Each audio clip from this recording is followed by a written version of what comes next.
I'm Megan James with the Addison Independent and MCTV, and we're here in downtown Middlebury with John Whitaker, who is the project manager for the Middlebury Rail Bridges and Tunnel project. My name's John Whitaker. I work for Kabricki Construction.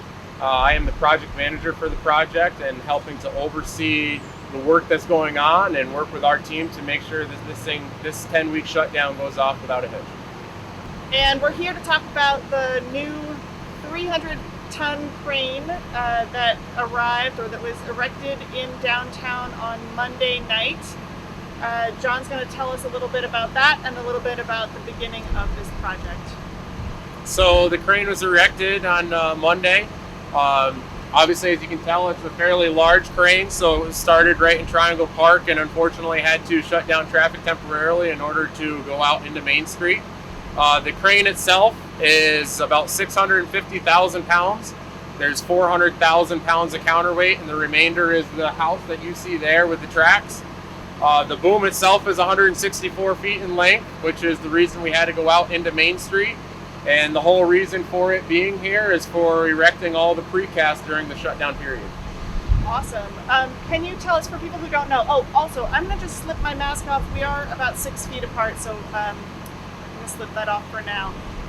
Can you tell us what exactly is the precast? When you refer to that, what is that going to become? The precast is it's called a precast concrete. It's concrete that's poured into forms and released from forms so that it holds a certain shape, and it's built prior to doing the actual project. The reason that's good for us and good for everybody else here in Middlebury is being able to do it that way is it reduces the construction time and allows us to expedite everything by setting those already cast pieces of concrete down in the hole.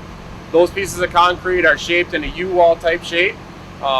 We will go through and we'll set all of the, we'll call them bottoms and U-wall pieces headed out, and come back and then set the tops to create the tunnel that you'll end up seeing here. And how many of those precast pieces are there? There are 422 pieces of precast on this job. Some of the heavier ones are upwards of 83,000 pounds, and those are the ones that this 300-ton crane will see. Cool. There are two other cranes on site now. What are those cranes? What's their job? How are they different from this? So as you can see, we can only go so far with the existing buildings that are here. So in order to set all the precast that we need to in order to create this tunnel, we needed to bring additional cranes on site. There's two extra 200-ton cranes on site, one south of the Patel block and one up into Marble Works right now.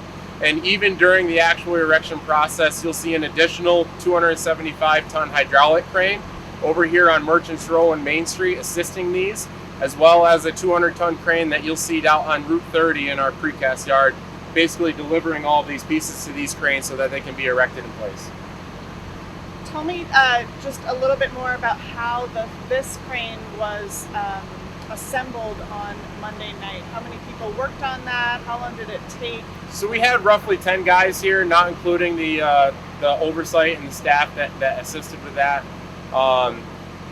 The crane was started in the middle of the day roughly and was finished, right around the middle of the night. Right around 8 hours, 10 hours is what it took to put that crane in particular together with 10 guys.